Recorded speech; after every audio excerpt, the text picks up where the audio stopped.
important discussions as we work to end the killing and stop the war in Ukraine. We're all working for the same goal, very simple goal. We want to stop the killing, get this settled. The Alaska summit reinforced my belief that while difficult, peace is within reach, and I believe that in a very significant step, President Putin agreed that Russia would accept security guarantees for Ukraine, and this is one of the key points that we need to consider, and we're going to be considering that at the table also, like who will do what, essentially. I'm optimistic that collectively we can reach an agreement that would deter any future aggression against Ukraine, and I actually think there won't be. I think that's even overrated, largely overrated, but we're going to find out. And I think that the European nations are going to take a lot of the burden. We're going to help them, and we're going to make it very secure.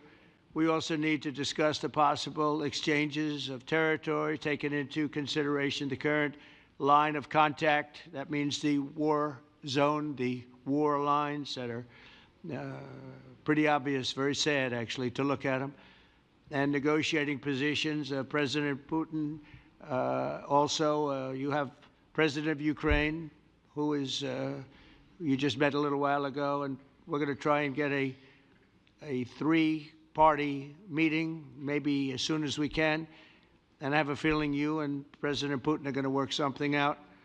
Ultimately, this is a decision that can only be made by President Zelensky and by the people of Ukraine working also together in agreement with President Putin. And I just think that's very good things are going to come of it. So I hope we have a good meeting. And if we can have a good meeting, I'll set up a meeting with President Putin.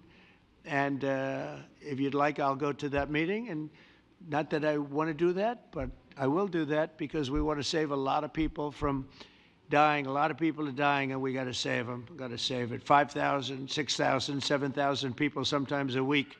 All of us would obviously prefer an immediate ceasefire while we work on a lasting peace, and maybe something like that could happen. I think that we had very good conversation with President Trump. Very good. And it really was the best one.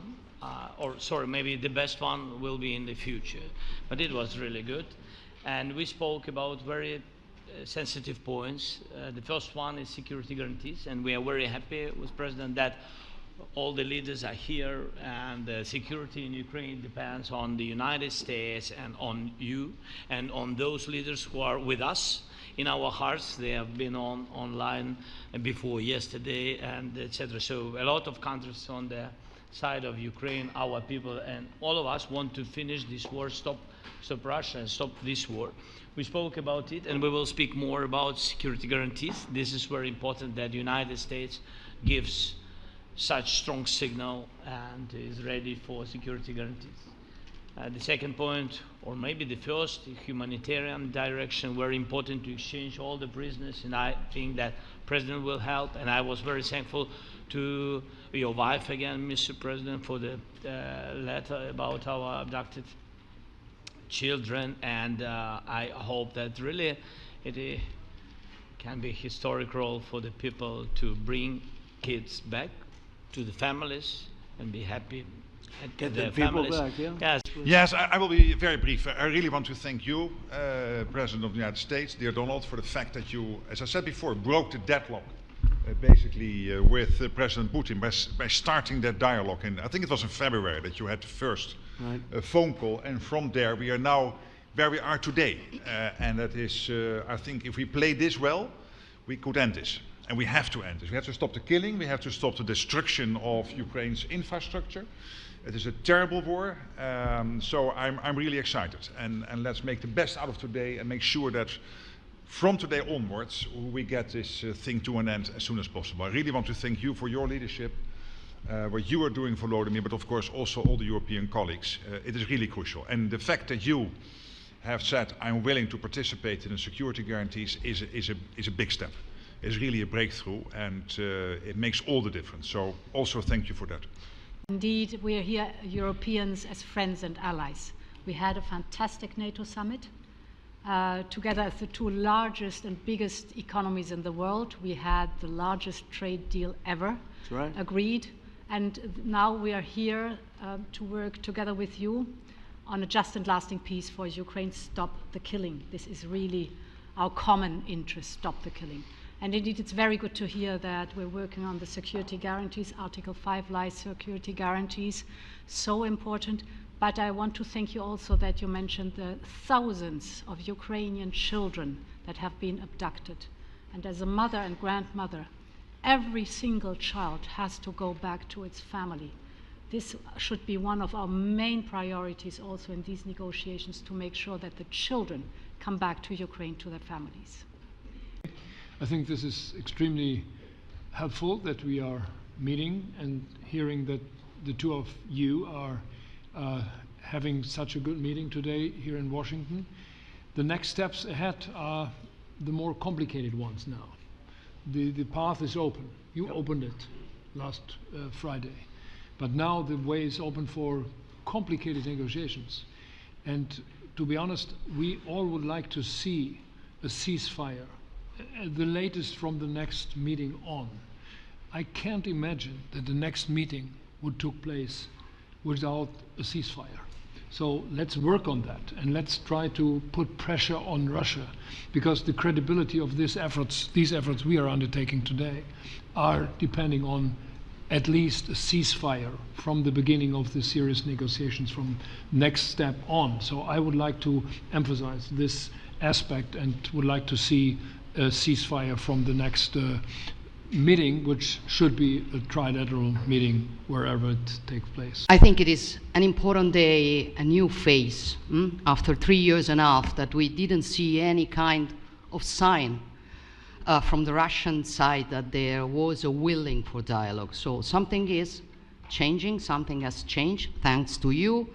Thanks also to the stalling in the battlefield, which was achieved with the bravery of Ukrainians and with the unity that we all provided to Ukraine. And the reason why I mention it is that we also have to remind that if we want to reach peace and if we want to guarantee justice, we have to do it united. So that's why it's a very good day, the one we are in. You can obviously count on Italy as it was from the beginning. We are on the side of Ukraine, and we do absolutely support your efforts towards peace. We will talk about many important topics. The first one is security guarantees, how to be sure that it won't happen again, which is the precondition of every kind of peace. And everything was said, but I just have to say here, everybody around this table is in favor of peace. And we work very hard, and we've worked very hard during the past few years to have a peace which is a robust and long-standing peace. This is why the idea of a trilateral meeting is very important, because this is the only way to fix it.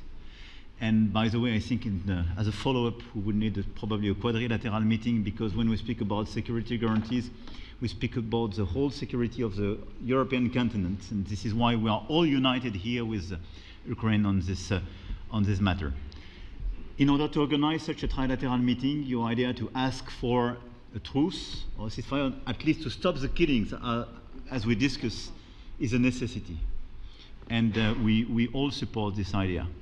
And in order to have such a long-standing peace for Ukraine and for the whole continent, we do need these security guarantees. And the first one is clearly a credible Ukrainian army for the years and decades to come.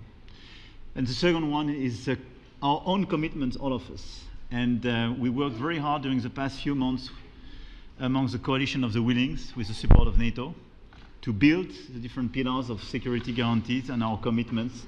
And you can be sure that the Europeans are very lucid about the fact that they have their fair share in these security guarantees for Ukraine, but their own security is clearly at stake in this situation.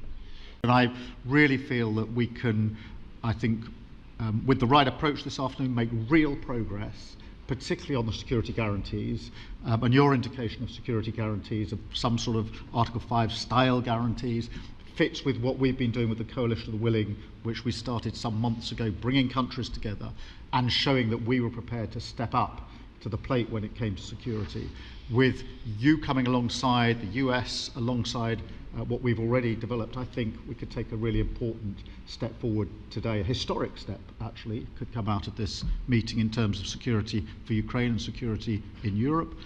I also feel that we can make real progress towards a just and lasting outcome. Obviously, that has to involve Ukraine, and a trilateral meeting seems the sensible next step. So thank you for being prepared to take that forward, because I think if we can ensure that that is the progress out of this meeting, both security guarantees and some sort of progress on trilateral meeting of some sort to bring some of the difficult issues to a head, then I think today will be seen as a very important day in recent years in relation to a conflict which has gone on for 3 and a bit years, and so far nobody's been able to bring it to this point, so I thank you for that.